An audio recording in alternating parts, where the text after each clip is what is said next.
Today I just wanted to do a quick video about pinching percussion caps to make them fit better on a revolver when they might be too loose. Is it safe to do? If not, what is the danger?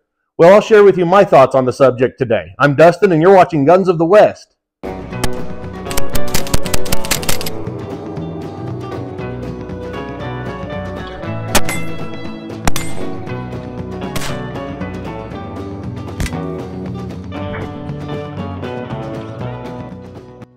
As many viewers of this channel are well aware, these cap and ball revolvers require percussion caps to be fired, hence the name cap and ball revolvers. They basically serve the same purpose as a primer on modern ammunition, and they're placed right on the nipples here all the way around the cylinder. Well, sometimes one might not fit. It might be a little bit loose.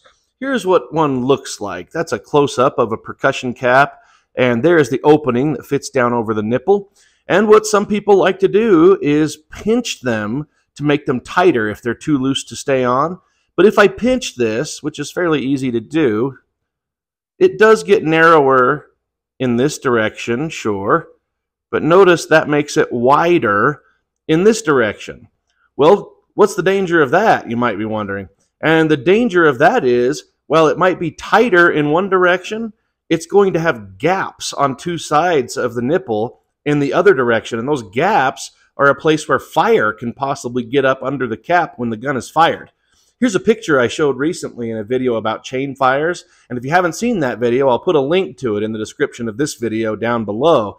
But just take a look at the amount of fire not only coming out the front of the cylinder, but at the rear end of the cylinder, and that's what could get up in there. Now, I do fully realize this is one of those topics where some people are going to say to me, well, I've been pinching the caps my whole life and I've never had a problem.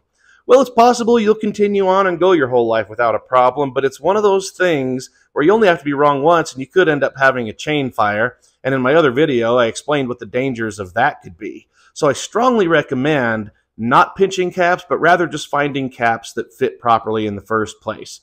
Now, my best recommendation for the Uberti and Pieta revolvers are these Remington number 10 caps. Not without exception, as I've said in other videos, but generally speaking, they tend to fit the best.